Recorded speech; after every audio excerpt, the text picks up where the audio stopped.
จิตตะมีใจแน่วแน่จดจ่ออุทิศตัวต่อสิ่งที่ทำก็คือทำด้วยใจใส่ใจอย่างนี้เนาะ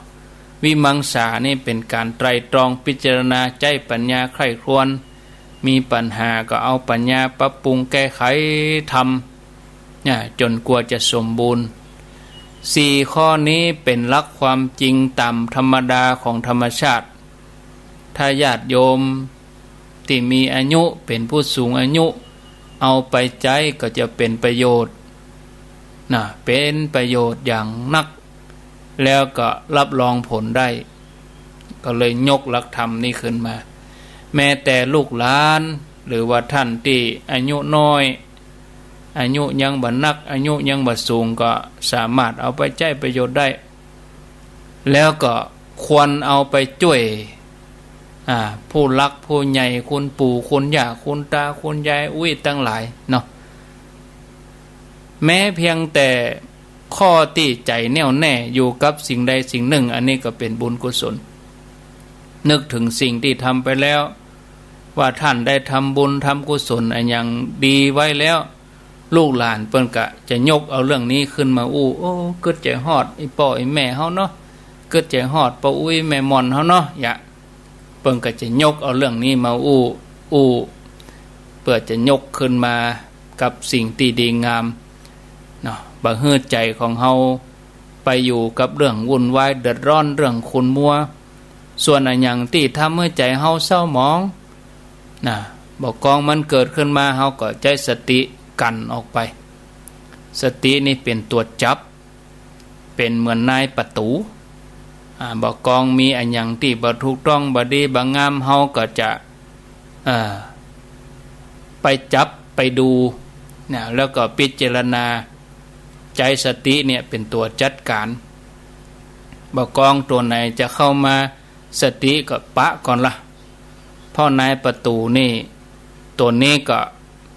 อันใดบ่ดีก็กันออกไปเลยบ่ให้เข้ามาสู่ในจิตในใจส่วนอันใดที่ดีทำใจให้เบิกบานตัวสตินี่ก็เปิดรับนะอย่างนี้ก็สบายชีวิตก็มีความสุขความงอกงามเมื่ออายุของเฮาเจริญก้าวหน้าอายุของเฮาคืบหน้าไปเฮาก็มีพลังอายุไปตัววันเกิดที่เฮาวันเกิดเป็นวันที่เฮาเริ่มต้นวันเกิดก็คือวันเริ่มต้นของชีวิต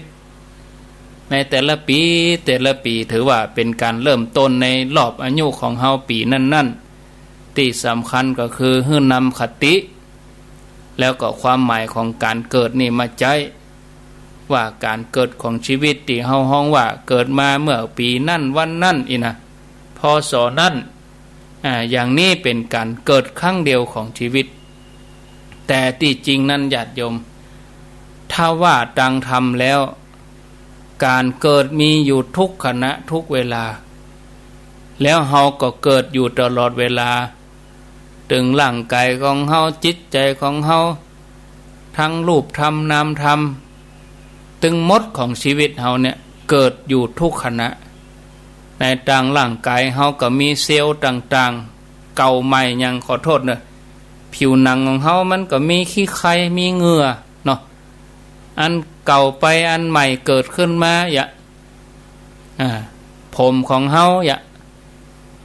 อันเนี้ยเซลล์ต่างๆในร่างกายของเฮามันเกิดขึ้นต่อเนื่องมันแตนกันได้ตลอด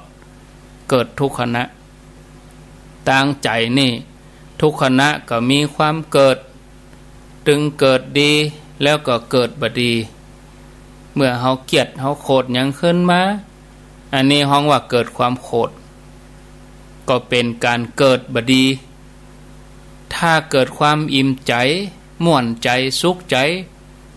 อันนี้ขึ้นมาก็แปลว่าเกิดดีฮ้องว่าเกิดกุศล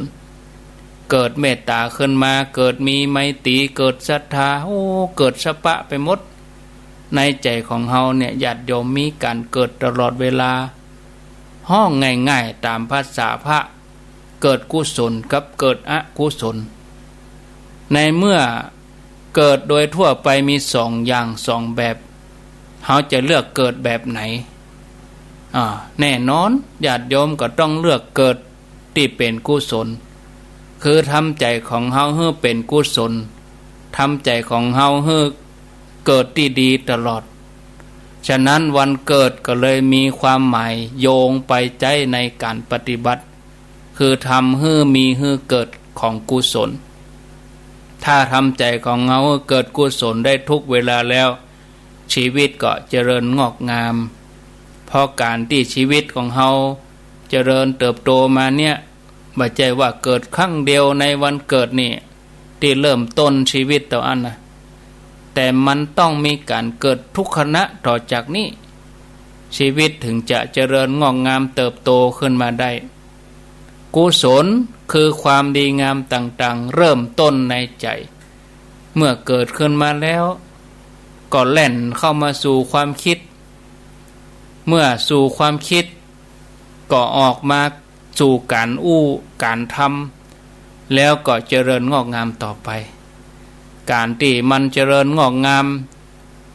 ก็คือเกิดบ่อยๆยังเฮาเกิดศรัทธาเฮาเกิดศรัทธาบ่อยๆมีเมตตาบ่อยๆต่อมาศรัทธาหรือเมตตานั้นก็เจริญผลิดอกออกใบเนาะขยายงอกออกขึ้นไปเพราะฉะนั้นเมื่อเฮาทำให้เกิดบ่อยๆก็เจริญงอกงามขึ้นเมื่อเจริญงอกงามแล้วความเกิดของกุศลตัวเนี้ยก็จะเป็นการส่งต่อไปให้ตัวอื่นรับช่วงแถม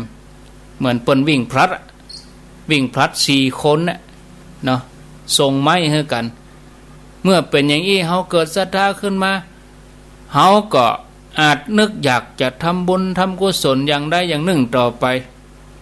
อันนี้ห้องว่าเป็นปัจจัยแก่กันและกันมันหนุนกันเนาะศรัทธาญาติโยมฉะนั้นกุศลก็ตามอกุศลก็ตามก็เลยมีความสัมพันธ์กันและกันเป็นปัจจัยต่อกัน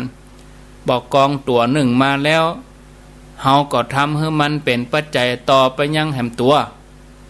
ตัวหนึ่งก็ตัวมาแล้วก็หนุนกันไปคนที่เปิ้นฉลาดเกิดตามเหตุปัจจัยเปิ้นก็สามารถทำสิ่งที่ดีงามให้พยายามเพิ่มพูนให้นักถึงหมดนี้รวมแล้วก็อยู่ในคำว่าเจริญงอกงามนะเมื่อวันเกิดเป็นนิมิตในคติที่ว่าเฮาจะต้องทำให้เกิดกุศลขึ้นมาในใจเฮาก็จะต้องควรพยายามทำให้เกิดธรรมะหมู่นี้เริ่มต้นโดยการเกิดฉันทะคือความใฝ่ปรารถนาที่จะทำสิ่งที่ดีงามแล้วก็เกิดวิริยะคือมีความเพียรมุ่งหน้าไปในสิ่งที่ทำนั้นแล้วก็จิตตะคือมีจิตใจแน่วแน่จ้องที่จะทำพิจารณาวิมังสาใจปัญญาไตร่ตรองนี่ศรัทธาญาติโยมอันนี้ทำไปเนาะพอเวลาแล้วก็เสียดายศรัทธาญาติโยมเนาะก็เสียดายก็ ได้ฝึกใจฝึกอย่างหลายๆอย่างไปตัวเนาะวันนี้ก็อาจจะเป็นก้อมเป็นแก้มไปพ่องเนาะศรัทธาญาติโยมอาจจะบ่สมบูรณ์เนาะก็ขออภัยเน้อพ่อแม่ศรัทธาทั้งหลายอย่างใดก็วันพุธเฮาก็ว่ากันให้ใหม่มันก็จะหมดแล้วเนาะโยมเขาทั้งหลายกันวันพุธก็เรื่องเกี่ยวกับการทำบุญก็คงจะเบาไปเนาะเปิ้นก็จะได้ทำงานกันละนิดเลย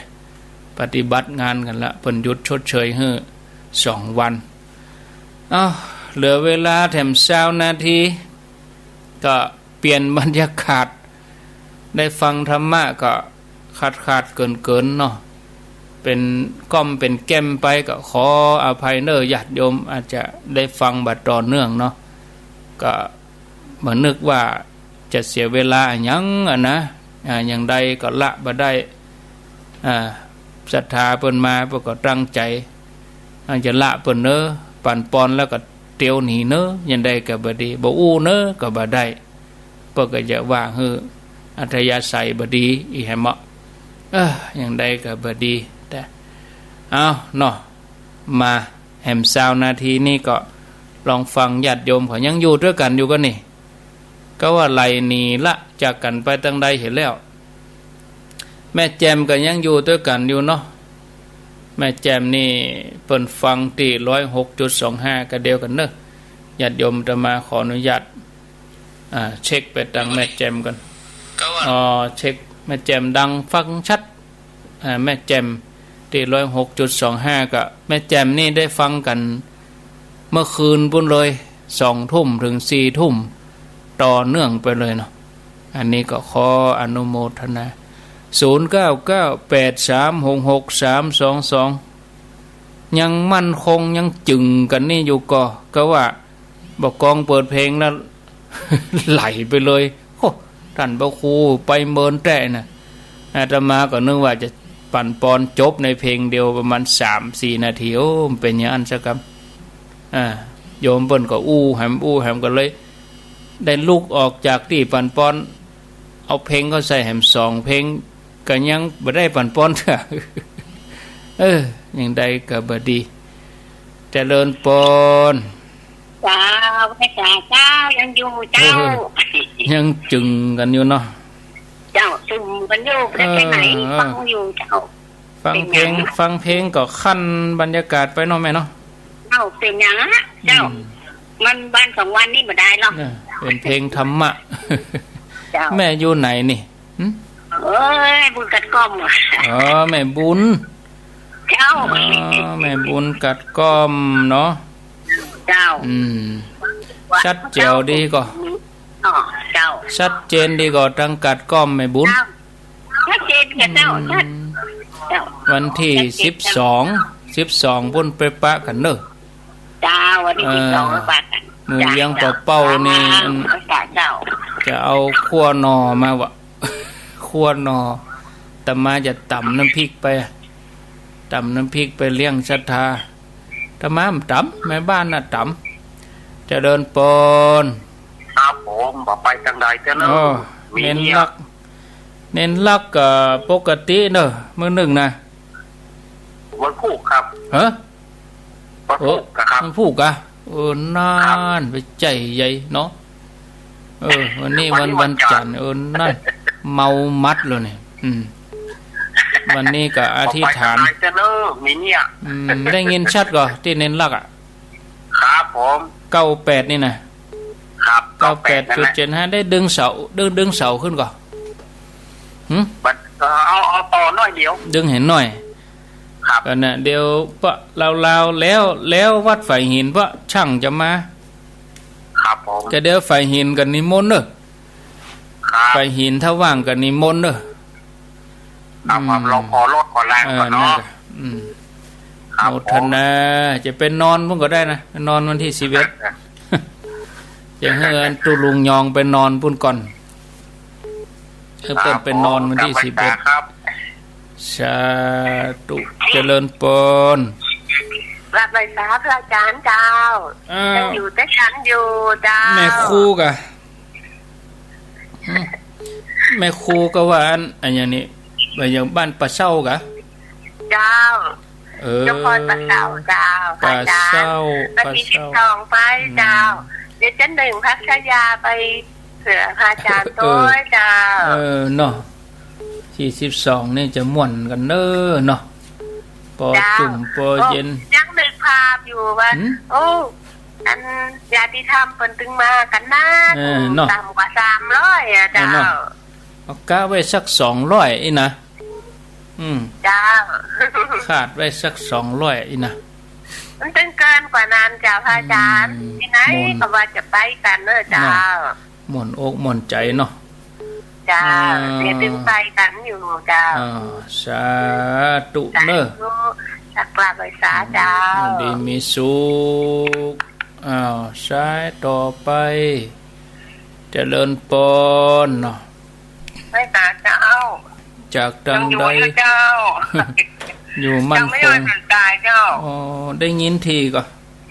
เจ้าได้ยินชัดเจนดีเจ้าฝนตกก็จังสันทรายเอามาตกเจ้ามีเนาะ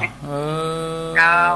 ฟังเพลงของมั่วดีได้หลายเพลงดีเลยเจ้าเพลงธรรมะ ฟังเพลงธรรมะไปเปลี่ยนบรรยากาศเจ้ายินดีเนอสาธุโอ้โยมพวกกันยังมั่นคงเหนียวแน่นมั่นคงอยู่ด้วยกันอยู่เจริญปน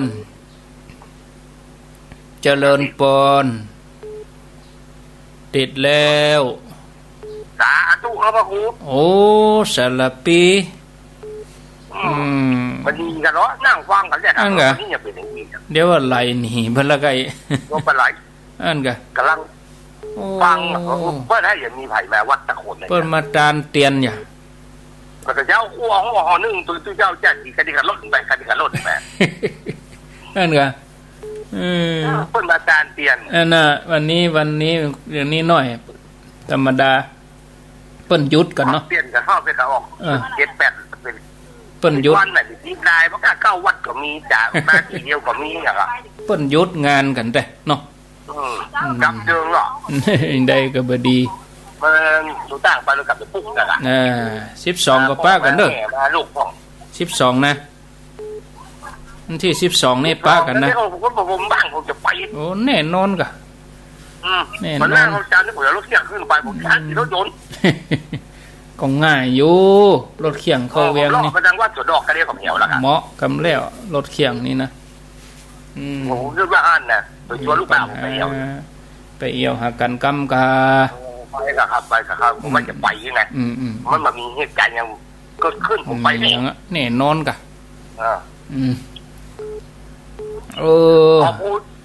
ขอบคุณยินดีเนอะสาธุอันนี้อุบาสกสารปี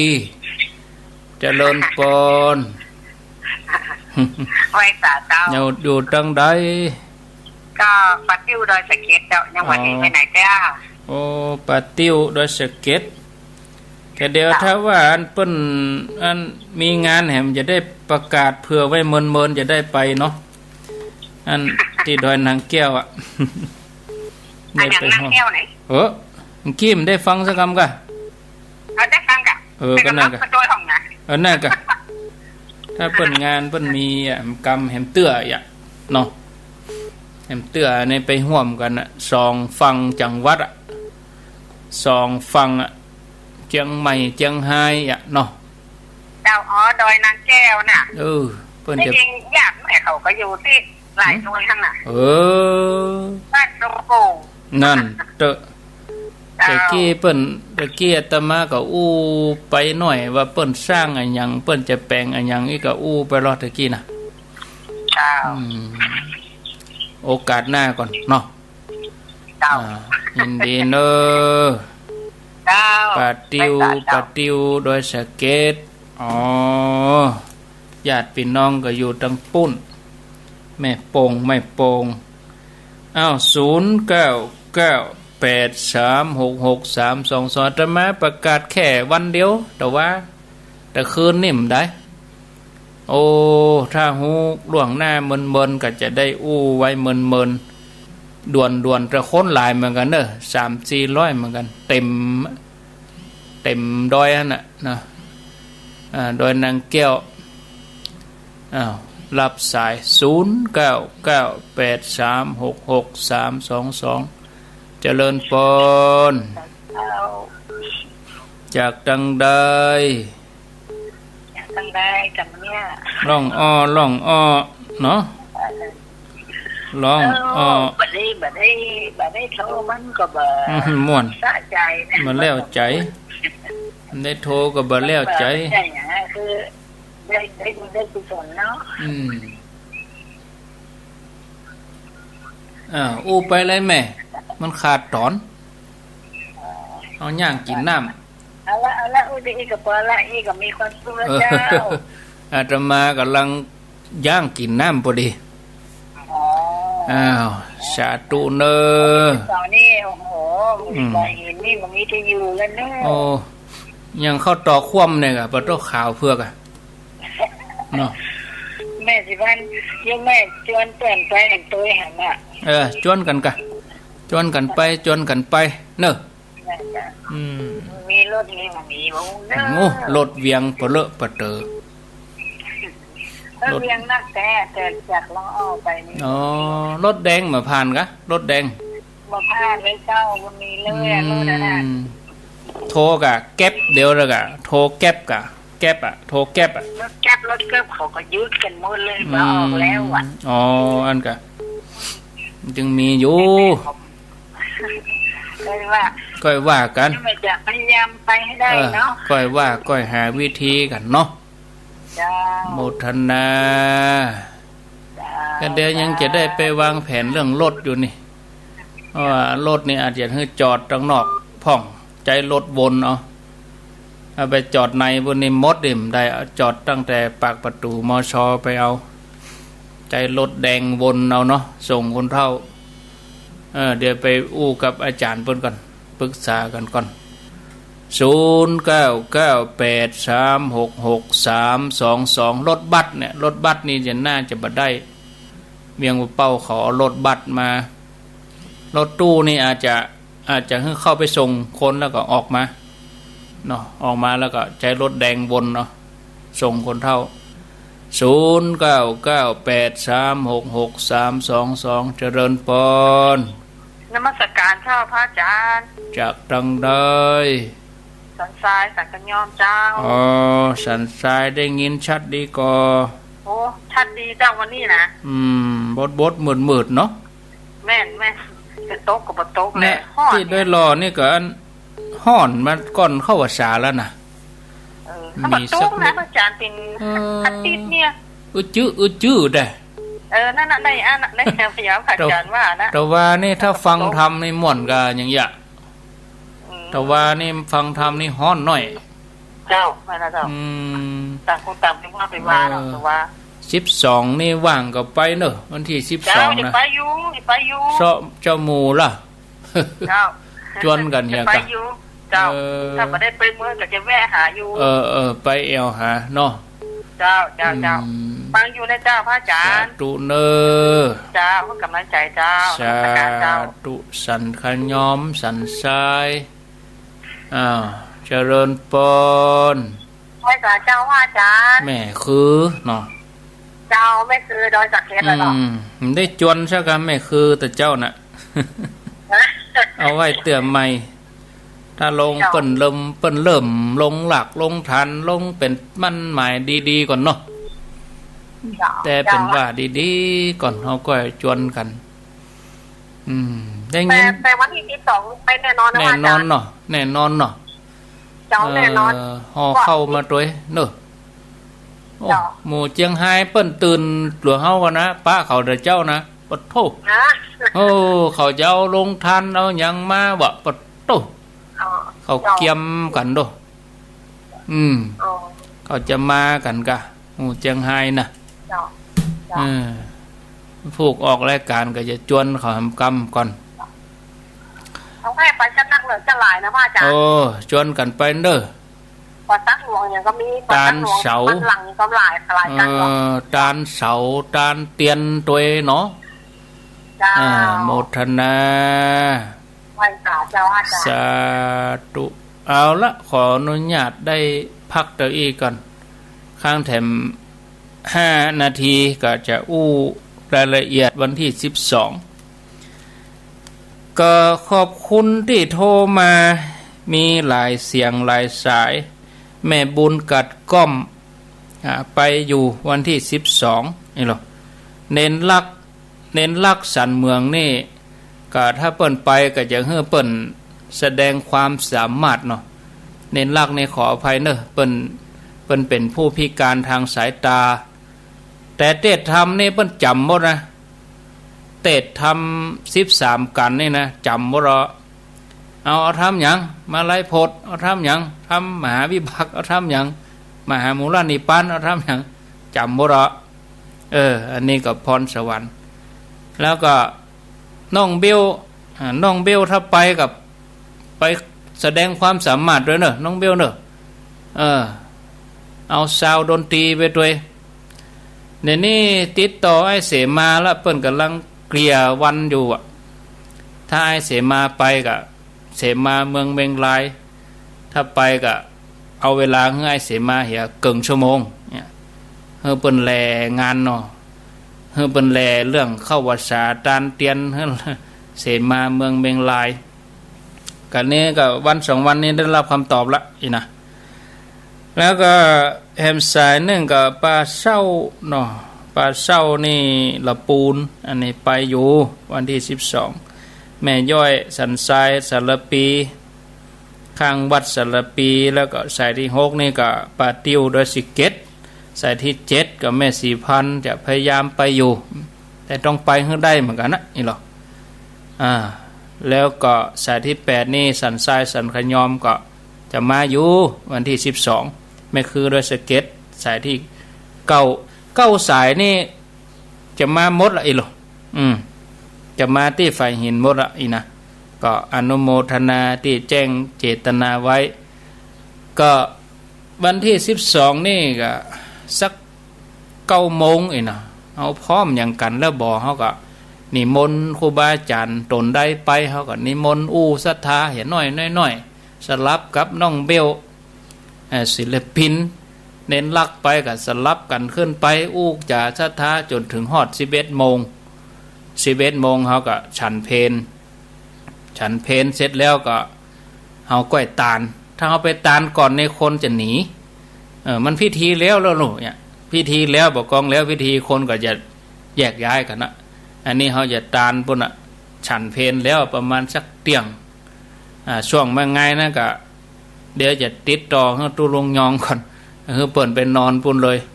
12มาเจ้าก็ยกเวลาให้ตุลงยองไปเลยวันติดนะตั้งแต่ตี 3จนถึงฮอดเมื่อไงตี 3 ถึงตี 5ก็อาตมาจะเข้ารายการก่อน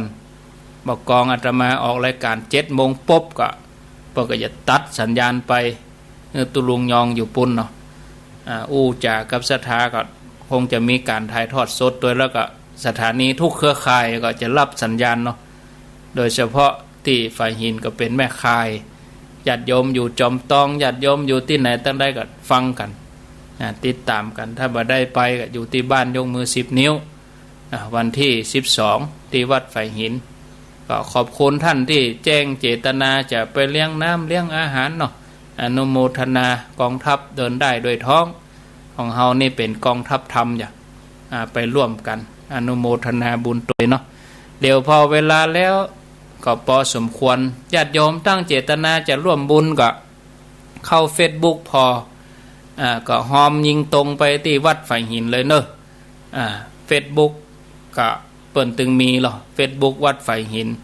เลขบัญชีก็เรียงอยู่หั่นเฮาก็จดชื่อเลขบัญชีเลขอันยังก็โอนปัจจัยเข้าวัดฝ่ายหินโดยตรงไปเลยบ่ต้องผ่านอาตมาแต่ถ้าจะหอมที่อาตมาก็ไปหอมวันงานปุ้นอันนี้หอมกับท่านพระครูเนอะแล้วก็ปัจจัยตึงหมดเฮาก็จะเอาสมทบเป็นยอดต้นวิทยุหมดเลยทุกบาททุกสตางค์เนาะเอาสนับสนุนที่